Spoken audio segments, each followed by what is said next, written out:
பெரிய நம்பிகள் சுவாமி ராமானுஜருக்கு பஞ்ச சம்ஸ்காரம் எனப்படக்கூடிய திருவிலச்சிரிகளை அனுகிரகம் செய்தார். இதோ நாம் இப்பொழுது பார்க்கக்கூடிய இந்த இடத்தில் பெரிய நம்பிகள் உபதேச முத்திரையுடன் எதிரே சீடராக சிஷ்யராக சுவாமி ராமானுஜர் அவரிடத்தில் அடிபணிந்து கொண்டு மந்திரங்களை உபதேசம் செய்வதை நாம் பார்க்கிறோம். இது ஆண்டாள் சன்னதிக்கு நேர் பின்புறம் மதுர மரத்து அடியில் அமைந்திருக்கக்கூடிய அற்புதமான ஒரு சிலாரூபமான பிரதிமை.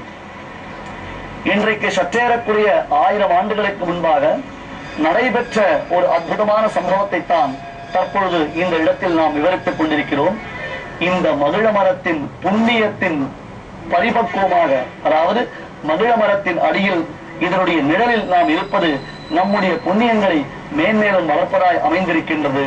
திவ்யமான இந்த மகிழ மரத்தை நாம் பிரணாமங்கள் பிரதட்சணங்கள் செய்வதனாலே நாம் நல்ல செயல்களை செய்பவர்களாயும் நம்முடைய பாபங்கள் அனைத்தும் தொலைபவராகவும் விளங்குகிறோம். ஆகையால் நீங்கள் எல்லோரும் பக்தி ஸ்ரத்தையுடன் இந்த மகிழ மரத்தை இப்பொழுது பிரதட்சணம் செய்யுங்கள். ஸ்ரீ வைஷ்ணவ சம்பிரதாயத்தில் பஞ்ச சம்ஸ்காரம் என்பது மிக முக்கியம் ஒரு காரிய விசேஷமாக சொல்லப்படுகின்றது. அதாவது 5 விதமான காரியங்கள் அங்கே காண்பிக்கப்படுகின்றன. ஒருவன் தேகத்தை எடுத்திருக்கக்கூடிய ஒரு ஜீவன், அது ஆணாகவோ பெண்ணாகவோ சிறுவனாகவோ பெரியவனாகவோ எதுவாக இருக்கட்டுமே, இந்த தேகத்தை நாம் அடைந்திருக்கிறோம் அல்லவா, இந்த தேகத்தை பகவான் எதற்காக கொடுத்திருக்கிறான் என்று எவராவது யோசித்தது உண்டா? அதாவது ஆழ்வார்கள் சொல்லும் பொழுது இதுவரையிலும் நாம் பலவிதமான பிறவிகள் பிறந்திருக்கிறோம். எத்தனை லட்சம் பிறவிகள், எத்தனை விதமான பிறப்புகள் என்றால் நம்மால் அதற்கெல்லாம் பதில் சொல்லவே முடியாது. ஆயிரக்கணக்கான லட்சக்கணக்கான கோடிக்கணக்கான பிறவிகள் நமக்கு இதுவரையிலும் உண்டாகி இருக்கின்றன. அரிது அரிது மானிடராய் பிறத்தல் அரிது. இந்த மானிடராய் நாம் பிறத்தல் என்பது அரிதிலும் அரிதான செயலாகத்தானே திகழ்கிறது. இந்த பிறவியில் நல்ல ஆச்சாரியர்களுடைய சம்பந்தம் நமக்கு கிடைத்திருக்கிறது. அவர்கள் கூறும் அருள் உபதேசங்களை எல்லாம், அருள்மொழிகளை எல்லாம் நாம் கேட்கிறோம். எம்பெருமானை ஆலயத்தில் சென்று தொழுகிறோம். அவனுடைய திரு கல்யாண குணங்களில் எல்லாம் நாம் ஈடுபடுகிறோம். இதுதான் இந்த பிறவியை நாம் போக்கடித்துக் கொள்வதற்கு உயர்ந்த வழி. ஏனென்றால் இந்த பிறவியில் நமக்கு நல்ல சிந்தனைகள், நல்ல சங்கமங்கள் ஏற்படவில்லை என்றால் எல்லாமே பாழாகிவிடும். மறுபடியும் எத்தனை கோடி பிறவிகள் எடுக்கப் போகிறோம், எப்படி நாம் நற்கதியை அடைய போகிறோம் என்பது தெரியவே தெரியாது இல்லையா? இதனை பயனுடைத்தாக்கிக் கொள்ளக்கூடிய ஒரு சம்ஸ்காரம், சம்ஸ்காரம் என்றால் ஒரு அனுஷ்டானம், ஒரு செயல்முறை. அந்த செயல்முறைக்குத்தான் பஞ்ச சம்ஸ்காரம் என்பதாக பெயர். இனியும் எனக்கு பிறவி வேண்டாம், என்னப்பனே உன்னுடைய திருவடி தாளினை கீழ் நீ என்னை சேர்த்துக் கொள்ள வேண்டும் என்று பகவானை நாம் பிரார்த்திக்கிறோமே, அந்த பிரார்த்தனைக்குத்தான் சரணாகதி என்பதாக பெயர். அதற்கு முன்பாக சரி, இங்கே இருக்கக்கூடிய கால பரியந்தம், அதாவது நமக்கு 60 வயசோ 80 வயசோ 90 வயசோ அல்லது 120 வயது என்று வைத்துக் கொள்ளுங்களேன், அப்படி இருக்கும் காலம் வரையிலும் நாம் நல்ல விதத்தில் நம்முடைய காலத்தை போக்கவில்லை என்றால், பிறந்த பயனை அடையவில்லை என்றால், ஐயோ நினைத்து பார்க்கவே பயங்கரமாக இருக்கிறது. மீண்டும் பிறந்து விட்டால் இனி இதிலிருந்து மீள்வதற்கு வழியே இல்லை என்னும் நிலை ஏற்படுகிறது. மீட்சி இல்லாததான ஒரு நிலையில், ஒரு துயரத்தில் நாம் ஆழ்ந்து விடுகிறோம். ஆகையால் நாம் இதிலிருந்து மேலே வருவதற்காக நமக்கு அந்த எம்பெருமானுக்கும் நமக்கும் இருக்கக்கூடிய ஒரு தொடர்பை உறுதிப்படுத்திக் கொள்வதற்காக செய்யக்கூடியதான அந்த கர்மாவிற்குத்தான் பஞ்ச சம்ஸ்காரம் என்பதாக பெயர். அதாவது 5 விஷயங்கள் இங்கே சொல்லப்படுகின்றன. அன்பர்களே, ராமானுஜருடைய திவ்யமான சரித்திரத்தை அனுபவித்துக் கொண்டிருக்கக்கூடிய இந்த காலத்தில் தான் நாம் அனுஷ்டானங்களையும் நன்கு அறிய வேண்டும். ஏனென்றால் ஸ்ரீ வைஷ்ணவம் என்றால் என்ன, எதற்காக சுவாமி ராமானுஜர் உலகத்தோர் அனைவராலும் கொண்டாடப்படும் பெருமை பெற்றிருக்கிறார். அப்படி அவர் வாழ்ந்து காட்டிய வாழ்க்கை முறைதான் என்ன, அவருடைய உபதேசங்கள் தான் என்ன, இதை அறிவதற்காகத்தானே இந்த தொடர். ஆகையால் இன்று முதற்கொண்டு பஞ்ச சம்ஸ்காரத்துடைய லட்சணங்களை எல்லாம் நாம் ஆய்ந்து பார்க்க போகிறோம். உங்கள் வாழ்க்கைக்கு மிக முக்கியமான குறிப்புகள் இவைகள். இவற்றை நீங்கள் கேட்டு தலையசைத்து இசைத்து அடியேனை கொண்டாடுவதை தவிர்த்து மற்ற எல்லாவற்றையும் செய்ய வேண்டும். ஏன் தெரியுமா? என்னை கொண்டாடுவதனால் ஒரு விதமான பிரயோஜனமும் இல்லை. ஆனால் சொல்லக்கூடிய இந்த விஷயங்களை எல்லாம் நீங்கள் மனதில் பதிய வைத்துக் கொண்டு ஒரு ஆச்சாரியனுடைய சம்பந்தத்தை பெற்று எம்பெருமானிடத்தில் ஆத்மாவை சமர்ப்பித்தீர்களானால் நீங்கள் பிறந்த பயனை பெறுவீர்கள். ராமானுஜ வைபவம் என்னும் இந்த தொடருக்கும் ஒரு பயன் உண்டாகும் என்பதாக அடியேனுக்கும் ஒரு சந்தோஷம் உண்டாகும். ஆகையால் ஒரு சிலர் இந்த விஷயங்களை நன்கு தெரிந்து கொண்டிருக்கலாம், ஆனால் பெரும்பாலானவர்கள் அறியாமல் இருக்கிறார்கள் என்பதனாலேயே இதனை அடியேன் மறுபடியும் அறிவுறுத்திக் கொண்டு வருகிறேன், அறிவித்துக் கொண்டும் வருகிறேன்.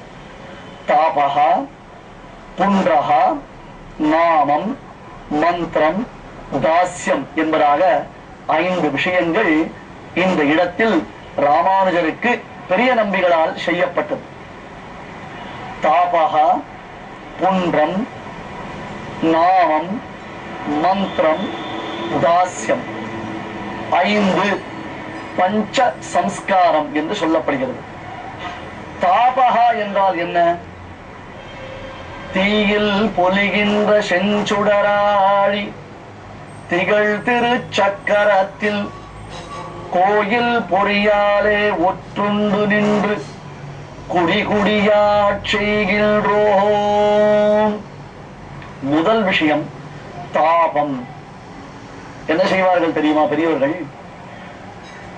சங்கம் சக்கரம் என்பதாக உலோகத்தில் 2 அந்த சங்கத்தையும் சக்கரத்தையும் உலோகத்தில் ஒரு கம்பியில் கோத்து செய்து வைத்திருப்பார்கள். இந்த திருத்தலத்தில் நாம் நன்கு பார்க்க வேண்டிய மற்றொரு விஷயம் என்ன தெரியுமா? இங்கே பெருமாள் சன்னதிக்கு முன்புறத்தில் சிறியதானது ஒரு சுரங்கப்பாதை அமைந்துள்ளது. மதுராந்தகம் ஏரியில் நீர்மட்டம் உயரும் பொழுது இந்த சுரங்கப்பாதையிலும் தண்ணீரானது நன்கு ஏறும். உள்ளே பெருமாளை சேவிக்க செல்லும் பொழுது மூடி இருக்கக்கூடிய அந்த சுரங்கப்பாதையை நாம் பார்க்கலாம். எல்லோரும் இதற்குள்ளே இறங்கி ஏற வேண்டும் என்பதாக ஆசை கொள்ளாதீர்கள். அந்த சுரங்கப்பாதையில் தான் 1937 வருடம் இந்த திருக்கோவிலில் திருப்பணி செய்யப்பட்ட சமயத்தில் அந்த சுரங்கப்பாதை கண்டுபிடிக்கப்பட்டது. அதற்குள்ளே ஒரு சிறிய கண்ணனையும் மற்றும் சக்கரம் சங்கு எனப்படக்கூடிய அந்த 2 குச்சிகளையும் பெரியோர்கள் கண்டுபிடித்தார்கள். சிறியதானதொரு கண்ணன் மற்றும் சக்கரம் சங்கு எனப்படக்கூடிய அந்த 2ஐயும் பெரியோர்கள் கண்டுபிடித்தார்கள். என்ன இது? பெருமாளுடைய சன்னிதானத்திற்கு முன்பாக ஒரு சுரங்கப்பாறை, அந்த சுரங்கப்பாறையில் சக்கரம் சங்கு என்று 2 குச்சிகளும் மற்றும் ஒரு சிறிய கண்ணனும் இருக்கிறார்களே என்று யோசித்த பொழுது இங்குள்ள பெரியோர்கள் அனைவரும் சேர்ந்து அதனுடைய சூக்ஷ்மத்தை அறிந்தார்கள். என்ன தெரியுமா? பெரிய நம்பிகள் இளையாழ்வாருக்கு பஞ்ச சம்ஸ்காரத்தை இந்த திருத்தலத்தில் தானே செய்தருளினார். அப்பொழுது இளையாழ்வாரின் திருத்தோள்களில் பதிக்க பெற்றதான சங்க சக்கரமும் பெரிய நம்பிகள் திருவாராதனம் செய்து வந்ததான கண்ணனும் தான் இவர்கள் என்பதை தீர்மானித்தார்கள்.